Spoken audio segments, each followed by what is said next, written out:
Craig Farris, a consultant, speaker, and author bringing wisdom to different spheres of influence, including business and leadership. He is recognized for his insight, strategies, and leadership training. His clear and simple communication style makes complicated concepts tangible and practical. He is an amazing father to 12 children. Along with his beautiful wife, Shannon, they are raising world changers and exemplifying what a healthy family looks like. Here is Craig Farris. Hey Craig, as a father of 12 children, how do you handle conflicts or disagreements with your children? Can you give us an example? Yeah, most of our conflicts or disagreements are handled with communication. Depending on the age of our children, each child communicates at a different level. We had a time where our children were actually in Taekwondo, and I remember our oldest child and our third child, they had to spar. And in sparring, you're not supposed to attack.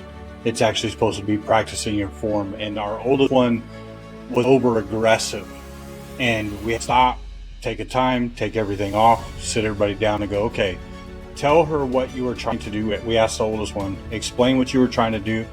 The third one, explain how it felt when that happened.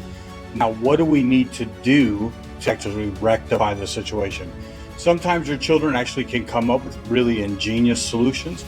Other times the parent has to step in and go, okay, you got to this point, great job, let us help you resolve this to completion. How do you handle discipline and set boundaries for your children? One of the things we did was we actually took discipline out of our vocabulary. We actually talked to our children in terms of consequences. Discipline, I was disciplined growing up. There were a lot of swats. There were a lot of, good times. And our children, what we've done is said, when you do something, there is a reaction, there is a response. It's like a farmer sowing his field and reaping something. Every time you do something, there is something that your responsibility is now created. You did something whether you were taking responsibility or not, but what you reap from that is going to be your responsibility to take care of. So that's how we have changed it in our family, and understanding that each child requires a specific level of consequences determined by their age, their understanding, and even by their love language. What do you believe is the most important lesson or value you hope to instill in your children? And how do you incorporate that into your parenting? The lesson that I want them all to hold on to is that anything is possible. The value I hope they hold dear is love. That if I love what I do, if I love the people around me, I will always win. And so how do we incorporate that? We try to create the most loving environment that's possible. And we don't necessarily challenge our kids, but we put them in position to be successful in things that they've never tried before. And when they fail, we help them understand that they're failing their way into success. How do you approach discussing challenging topics such as diversity, sex, and social justice with your children? Well, I have to say my wife was brilliant when it came to this.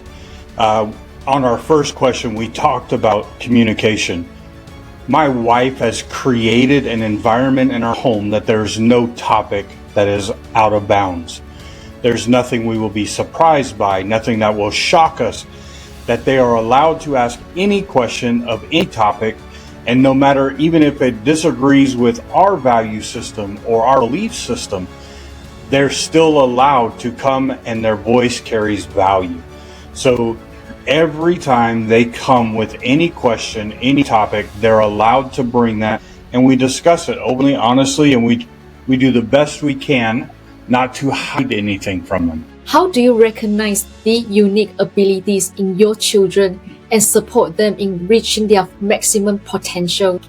I would say that if you actually believe that you are the one that was destined to be the parent for that child, then it comes easier. So I actually start with myself before I start with them. I go, you know what? In all the universe and all the things that could have happened, this is my child. I was destined to be here. So that's the first thing is I go, oh, I'm designed to be here. If I recognize my design, it's easier to recognize someone else's. And so then I look for the areas that they're drawn to, things that they enjoy, things that make them laugh, and I encourage those things.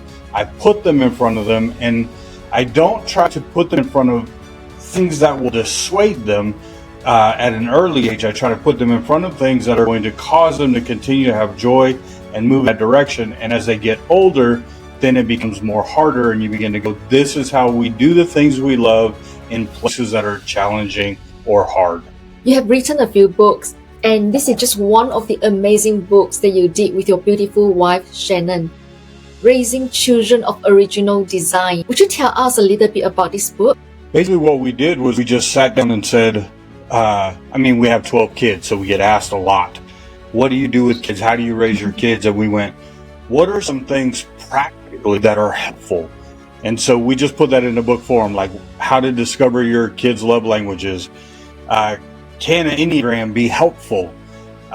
What's the differences in all the ways that we've come up with establishing patterns?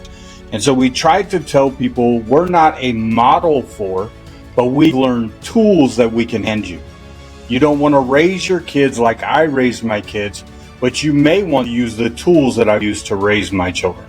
And so that I think would be the crux of the book, is the practical applications of the tools we've used to institute raising your kids. We would like to end this podcast with 2 questions. The first question is, if you could live your life over again, what is one thing that you would do differently? Not a thing.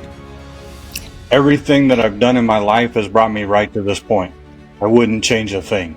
The good, the bad, and the ugly have produced what stands in front of you. So not one thing I would change. And our final question today, what is one key message that you could give us today that our listeners could apply practically in their lives this week, Craig? I think I would challenge every listener to not allow time to be their master. As people that are parents, it's so often we have to be here. We're going to be late. We need to be on time. We've got, if we're going to raise our children well, if we're going to do life well, we must understand that time is a beautiful instrument, but it is not to rule me, it's to serve me. And so I encourage you, don't let the clock tell you where you're supposed to be. Let your heart and your agreements and your intentionality determine the pathway forward. Hello everyone, we are so delighted to give away 1 copy of this book. Like our video and comments below for a chance to get one for free.